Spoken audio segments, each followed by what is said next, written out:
cookies, I'm gonna bring them at the end. So, yeah, just wait. Okay. 3, 2, I think I have everything working. Okay. Hello, McBride. Welcome to my chef's table. I hope you pre-gamed for this, because I sure the hell have. I'm very terrified. But first, before I get into the chef's table, I want to start with what the chef's table is not about. Okay? The chef's table is not about family food. The chef's table is not about how Joe looks like. Justin looks like Joe from You. It's nothing about that. Although it is very uncanny. The chef's table is not about family food traditions, because food and nutrition, for that matter, is not really a big part of my life. You can see my ribs through my hoodie. It's kind of sad. I don't like that photo. And most importantly, this chef's table is not strictly about food. I'm the type to put a frozen chicken on a pan to make it thaw and cook. There's not much talent here, so I'm gonna just try to do best with what I have. Okay, we can start now. I'm a junior. I'm almost graduated. I feel like an old man, and I don't know what I'm gonna add. So tonight, I'm gonna take the food out of chef's table, or the chef out of chef's table, and I guess we can begin with this slide. Better.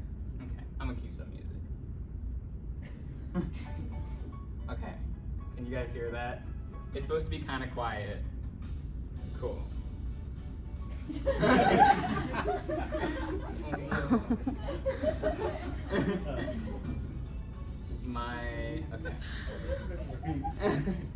I was born February 14th, 2002, and I was a Valentine's baby. For my entire life, I thought that when you were born was like the day that your parents did it. I thought that was just the science. I was wrong. And I don't know if I need to say this. I was a really weird kid. I made memes. I wanted to make people laugh, and I think selfishly, I think that made me feel good in the moment. And for diet, selfishly, I just ate sugar. I thought that would be kind of the same idea. And for people, I could make them laugh, and for like my own feelings, I could just eat sugar. And sometimes the barf might be a little too sweet, and sometimes I'd hide my own depressive thoughts behind jokes. But these barriers made me feel pretty safe as a kid. I knew I could always turn to sweets or jokes for misdirection. And if you rely on anything that much, it kind of just becomes a part of you. This crush like morphs into your personality. And I wanted other people to do the same. I kind of made it a community event. I'd be like, you want to bond? Let's eat sugar. So I'd be like, hey, want to get ice cream? Hey, want to go to Safeway? And it felt glorious, but I was really unhealthy. Here's a video of when I had 9 cavities. It's not a good look. I don't know if the audio is working. Okay. I just got 9 cavities filled, and I can't close my left eye. I can't even smile. This is me trying to smile.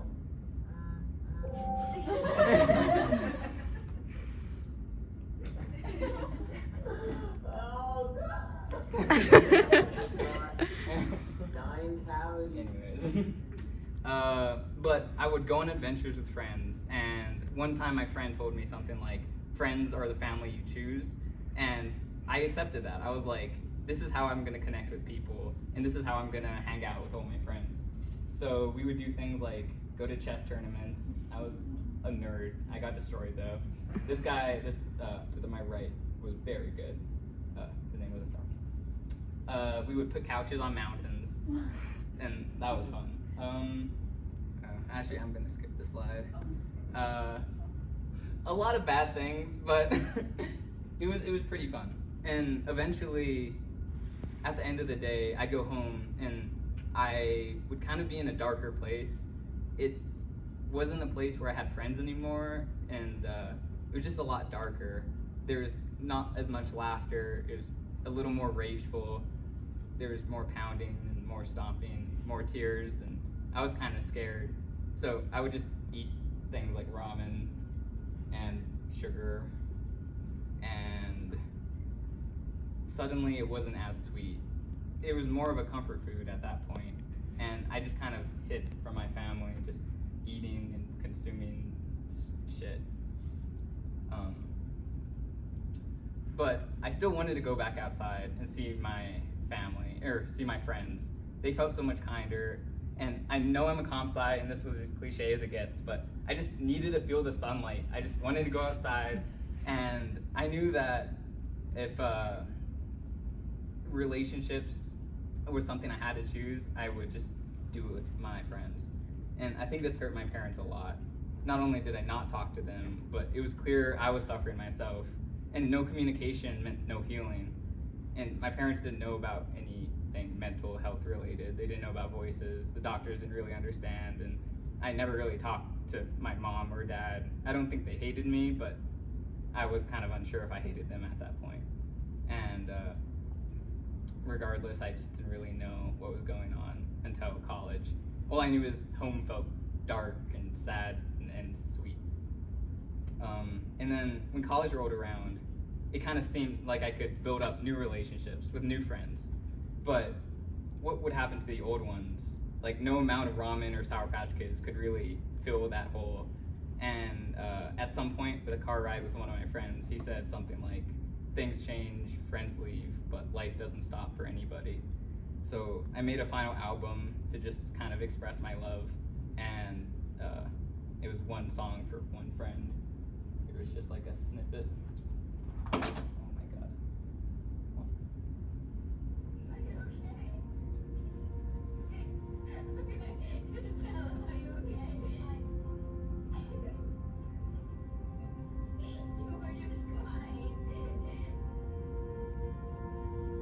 That was us.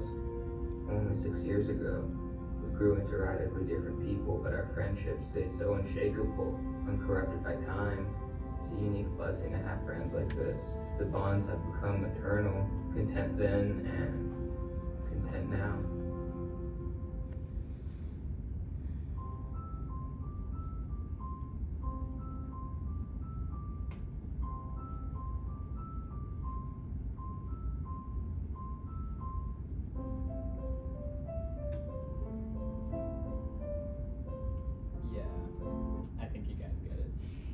I wasn't gay, but I really liked this guy a lot. So then, when I went to college, I'm just like, okay, it's time to maybe be a bit healthier. So I tried to dial down the sad boy energy.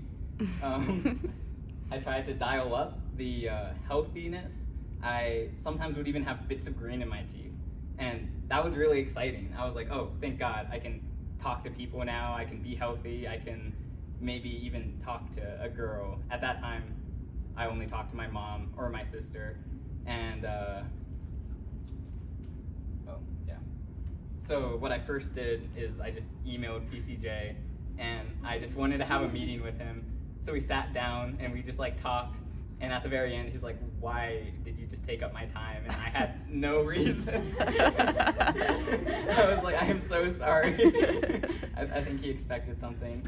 And then kind of during this whole like manic phase when I was off my meds, I also just stole a bunch of cookies from Mines Market. I think it was like 40 cookies. It was horrible, but I don't know. I just liked it. It just felt powerful.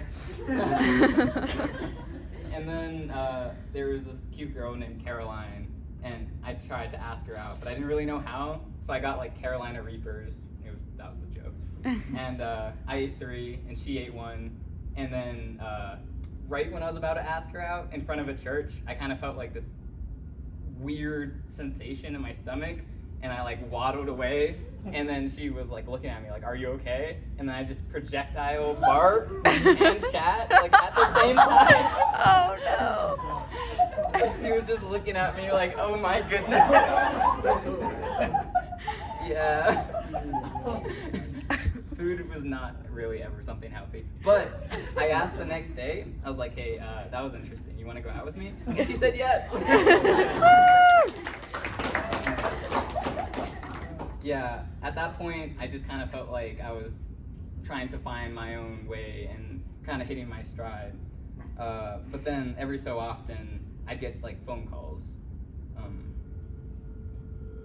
buddy, I know it's your first year of college. It's almost been 2 months and you haven't called. Yeah, sorry, I just don't, I don't know. To your mother? What an ungrateful friend. How could I receive such a brat? Who doesn't even... And I just felt like a dick. I didn't want to talk to my parents.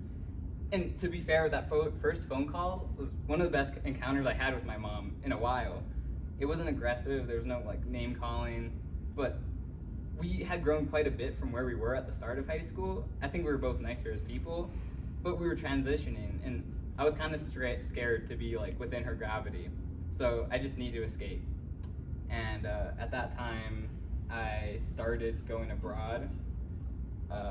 First, it was France, and then there might have been some phone calls, but I kind of just automatically, turned it off. I didn't want to, interact with them at all. And it was exciting when I like dropped into the country. I was like, oh my goodness, this is like a new place. I could just ball out, and it was really beautiful. This is my photo. I'm not good at taking photos, but it was really beautiful. And then I just kind of felt at that time that I was getting good things in my life, but I didn't feel like I deserved it. I wasn't nice really to my sister, my mom, or my dad. I wasn't like especially smart or worked hard to get to that point. I think at that point I was just lucky. And my diet changed again, sort of accordingly. And this time the healthy food got replaced by pastries. It was just flour, pasta, eclairs, but it was fine. I felt like I could ball out. This was the new minds. And I tried to sail the Mediterranean like E-days. I made my cardboard boat. It didn't work. I didn't even get like 100 meters. It just fell apart instantly. Oh, there was this policy where you couldn't be outside after 6 unless you had a pet. And I don't know, this poor beetle. But it did work. They were really nice. And I could just go outside and walk. I was a psychopath, I don't know. If you take anything away, that should be it. And then sometimes I'd just be outside dancing to Kanye West, just in the middle of the street. Again, not taking my medicine, probably should have. Like, if you ever hear about those foreign people who talk about dumb, stupid Americans, that's me. I'm pretty glad to be that dumb, stupid American. And there was this nice little area where I'd sometimes go with Caroline, and I could just sit there and talk. And I never really knew why she wanted to be with this malnourished, skinny, little hyper-Filipino boy, but she'd happily talk to me for hours on those beaches, just on that log.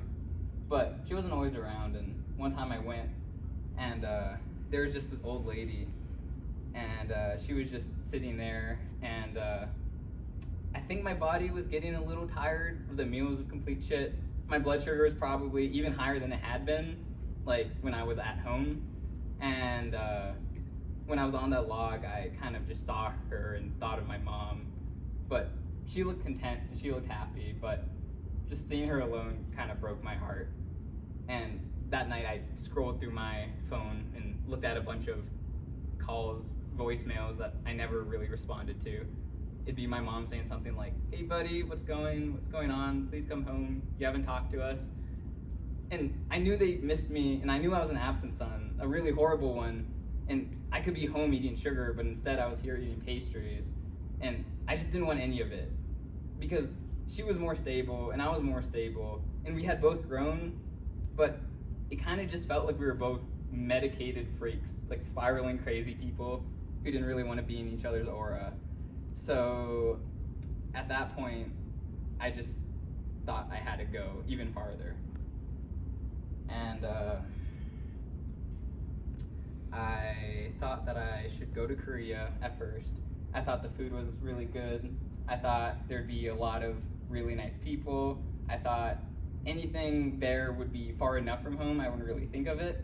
And I just kind of was in like a trance. I could meet new people, and I was like, okay, where am I? Not home. Okay, where am I? Just barbecue, not home. Anywhere I was, as long as it was not home, it felt like I was okay. And then I went to Nepal. I was like, okay, this is not home. This is nice. I'm gonna be a monk.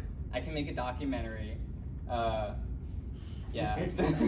This Friday it's coming out. I was really afraid it was appropriating a culture. It definitely was. But I kind of thought it was still something good that I wanted to do.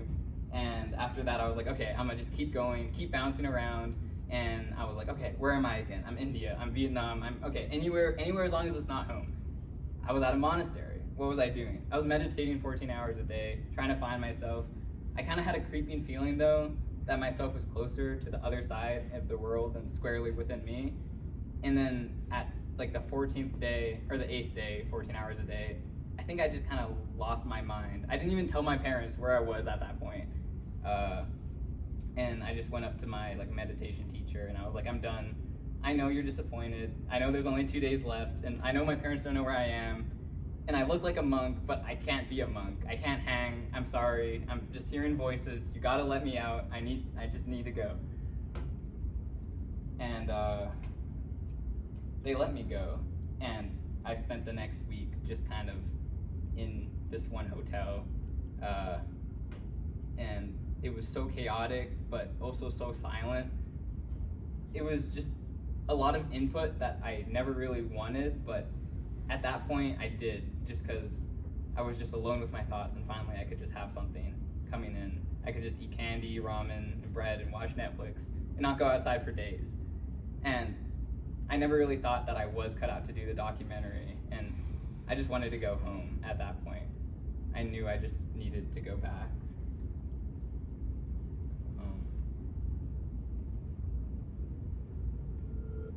Hey, buddy. I heard you have a presentation today.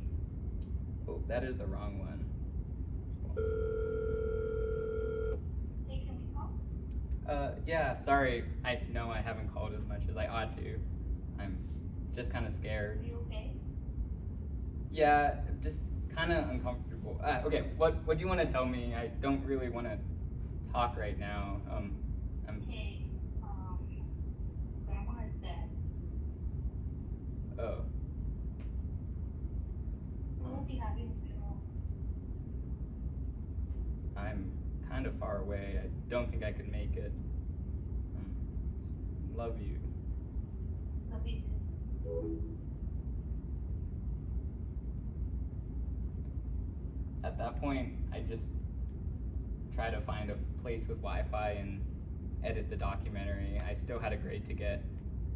When I made the documentary at first, I wanted it to be about spiritual technology, but then it kind of had to shift courses a bit because I felt like it had to be a way to consolidate my memories, and if I didn't do something for my family, why was I even there? I wanted to give it to my parents kind of as an apology, something like, I don't express myself often, but here this is. And I think it came out all right, good enough from what I was trying to get from it, and good enough to send it to my mom and my dad. I think it really touched them. I think it touched both of them pretty deeply.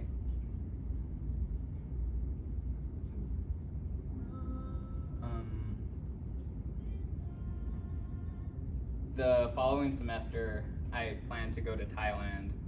I still wasn't home, and I know that still broke my parents' hearts, but at least I made an effort to call, especially my mom. I knew she was different, I knew I was different, but I just kind of had to accept the fear. I thought that I was leaning into the fear by going abroad, but that wasn't what I was really afraid of.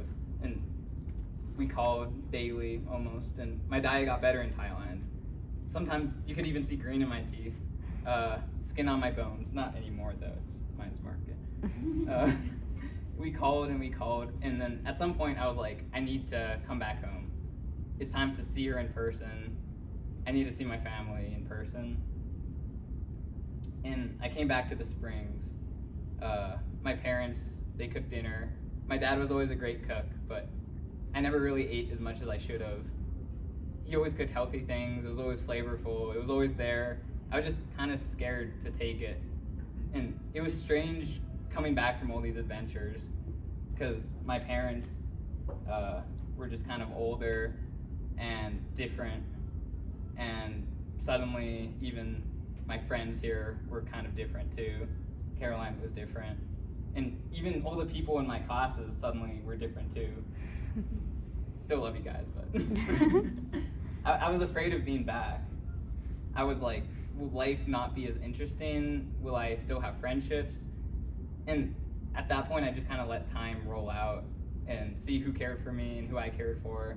Close friends I had before were still close, and friends who didn't really care became apparent. Everything just kind of rolled out, and I just had to be present with who I had and what I had. And then, like high school, it kind of felt like there was a new chapter. I'm a junior, I'm about to graduate, and I know I have to change again. Before college, I knew I had to just take advantage of everything, and it kind of feels like that.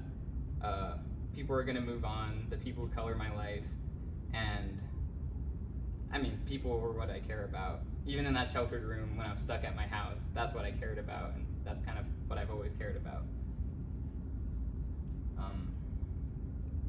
It's still one of my biggest regrets, not focusing as much on family as I should have.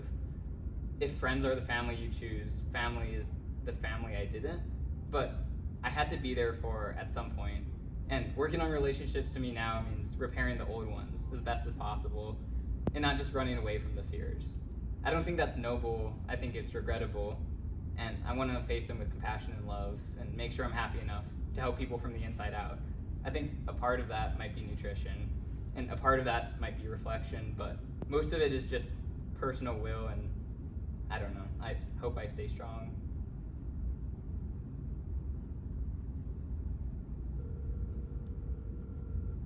Hey buddy, I heard you have a presentation today. Oh yeah, about the presentation. You kind of just interrupted it. Well, I just wanted to wish you good luck. I know how much you care about creative things like this. Yeah, I guess this is creative. I mean, it means a lot that you called. I want to support you. What do you mean? How would you support me? Sure thing, buddy. I didn't really know what that meant. Wait.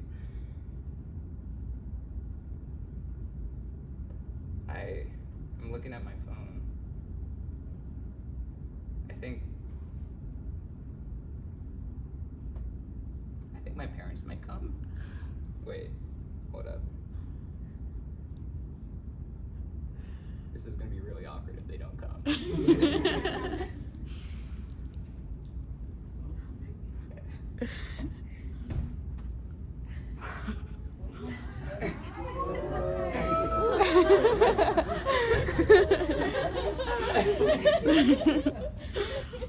Sorry, Mom. Hey, Have the script? I have the script.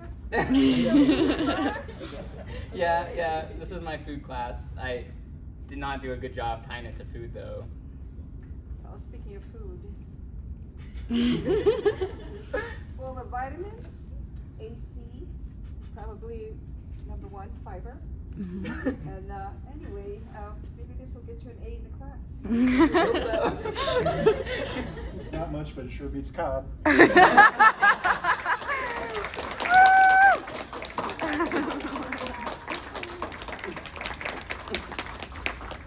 I got the You- good line.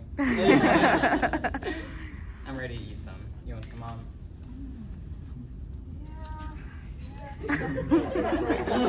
My favorite, next to ice cream. How's it? Tastes good? Well, if you saute this in like a whole bunch of garlic, It's not in the script. throw some tofu in there, a little bit of red pepper for like 5 minutes. Oh, it'll really kill you. Well, Anyway, thanks for coming. That's all I have. That's my chef's table.